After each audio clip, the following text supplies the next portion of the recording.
بسم اللہ الرحمن الرحیم۔ السلام علیکم ورحمۃ اللہ وبرکاتہ۔ اس سے پہلے سبق میں آپ نے تمرین عربی بنانے کا دوسرا ایک طریقہ جانا تھا۔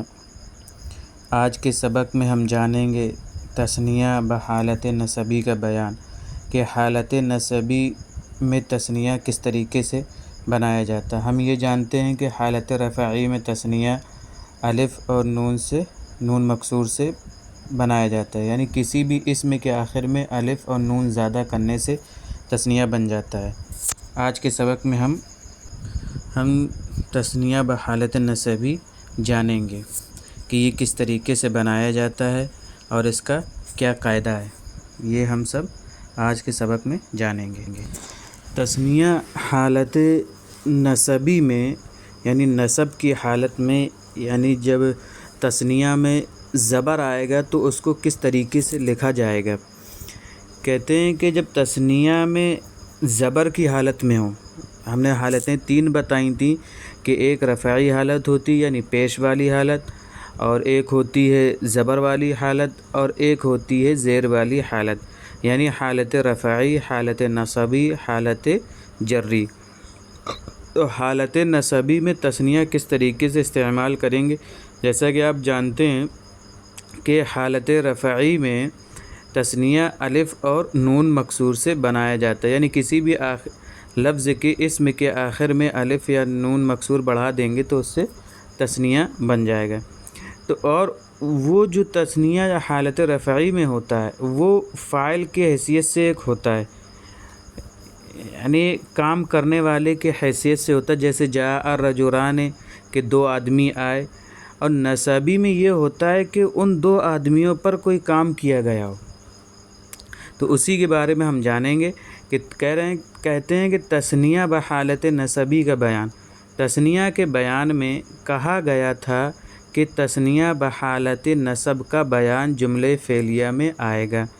چنانچہ اس سبق میں اسی کا بیان کیا جا رہا ہے۔ ہم بتا چکے ہیں پہلے بھی آپ کو، یہ تو معلوم ہے کہ حالت نسبی میں تثنیہ کا اعراب یا نون ما قبل مفتوح کے ساتھ ہوتا ہے، یعنی کسی بھی اسم کو نسب کی حالت میں تثنیہ بنائیں گے تو آخری حرف، جیسے رجلن ہے تو رجل کا آخری حرف جو ہے لام ہے، تو اس کے بعد یا بڑھا دیں گے، یعنی یا ساکن، اور نون مکسور بڑھا دیں گے، یعنی یا کو جزم دے دیں گے اور نون میں زیر دے دیں گے آخری حرف کے بعد۔ تو رجلن ہے تو رجلن کے لام کے بعد ہم نے یا ساکن لگا دی تو کیا ہوگا؟ رجلی ہو گیا، اور پھر اس کے بعد ہم نے نون مکسور بڑھا دیا، یعنی نون زیر والا بڑھا دیا تو کیا ہو گیا؟ رجلین۔ تو اس طریقے سے یہ تثنیہ بنایا جاتا ہے حالت نسبی میں۔ جیسے قرأت الکتابین، تو دیکھیے کتاب کا آخری حرف جو ہے وہ با ہے، تو اس کے بعد ہم نے یا بڑھائی اور یا کو جزم دے دیا، اسی طریقے سے نون مکسور بڑھا دیا یا کے بعد، تو یہ ہو گیا کتابین، میں نے 2 کتابیں پڑھی۔ کتب خالد ہاتین المقالتین، خالد نے یہ دونوں مضمون لکھے۔ تو دیکھیں ان میں سب میں جو ہے آخری حرف کے بعد یا اور نون مکسور بڑھا ہوا ہے۔ اسی طریقے سے مؤنث کی مثال جیسے طالعتان کتلمیذتان، دیکھیے یہاں تلمیذتان طالعہ کا فعل بن رہا ہے، تو اس وجہ سے یہاں پہ جو ہے تلمیذتن کے آخر میں یعنی تا کے آخر میں الف اور نون مکسور بڑھا ہوا ہے۔ کیونکہ یہ حالت رفعی میں یہ والا تثنیہ ہے، اور یہ فاعل بننے کی حیثیت رکھتا ہے، فاعل بن رہا ہے یہاں پہ۔ اور تین کل مقالتین، تو مقالتین یہ حالت نسبی میں ہے، کیونکہ اس کو جو ہے آخری حرف کے بعد یا اور نون بڑھا کر بنایا گیا ہے۔ ان دونوں طالبات نے ان دونوں مضامین کا مطالعہ کیا، یعنی کس کا مطالعہ کیا؟ دونوں طالبات نے مضمون کا، تو دونوں طالبات جو ہے فاعل بن رہا ہے، یعنی حالت نسبی میں تثنیہ ہے، اور مضمون جو ہے یہ حالت نسبی میں ہے۔ ذیل کے جملوں میں تثنیہ بحالت نسبی کا استعمال دکھلایا گیا ہے اور جملہ بنانے کے دونوں قاعدوں کا لحاظ بھی رکھا گیا ہے۔ اسی طریقے سے تمام افعال ماضیہ اور فعل مضارع کا بھی استعمال کیا گیا ہے تاکہ گزشتہ اسباق کی بھی مشق ہوتی رہے۔ مشق دیکھ لیجئے۔ فتح ھذا الطفل الصغیر ذینک البابین، اس چھوٹے بچے نے وہ دونوں دروازے کھولے۔ ذالک الرجلان قد اشتریا ہاتین الساعتین الرخیصتین من السوق، ان دونوں آدمیوں نے یہ دونوں سستی گھڑیاں بازار سے خریدیں۔ کان اطعم ہؤلاء الخادمون الضیفین القادمین من لکھنؤ، ان خادموں نے لکھنؤ سے آنے والے مہمانوں کو کھانا کھلا دیا تھا۔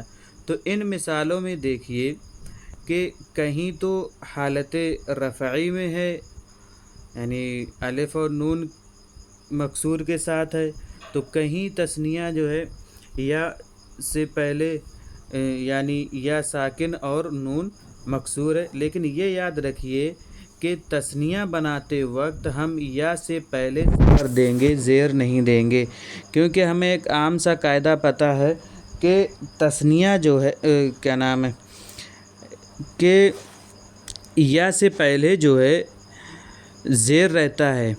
یہ ایک ہمیں عام سا قاعدہ معلوم ہے کہ واو سے جس طریقے سے واو سے پہلے پیش ہے اور الف سے پہلے زبر ہوتا ہے، اسی طریقے سے یا ساکن سے پہلے زیر ہوتا ہے۔ تو یہاں ہم زیر نہیں لگائیں گے، اگر زیر لگا دیں گے تو یہ دوسری چیز ہو جائے گی۔ تو یہاں ہم یہ ذہن میں اچھے سے بیٹھا لیں کہ یا سے پہلے زبر رہے گا اور یا کے بعد جو نون آ رہا ہے اس میں زیر رہے گا، تبھی یہ ہمارا تثنیہ حالت نسبی میں بنے گا، ورنہ نہیں بنے گا۔ اگر ہم یا سے پہلے زیر لے آئیں گے تو تثنیہ کسی بھی حالت میں نہیں بنے گا، تو اس کا ہمیں دھیان رکھنا ہے۔ یہ چند جملے ہیں، ان کی آپ عربی بنائیں، مندرجہ ذیل جملوں کا عربی میں ترجمہ کریں کہ اس چھوٹی بچی نے یہ گرم چائے پی، ان بچوں نے یہ دونوں خوبصورت پردے کھڑکی پر لٹکا دیے، مالی کے دونوں لڑکوں نے وہ دونوں کھلے ہوئے گلاب کے پھول توڑ لیے تھے۔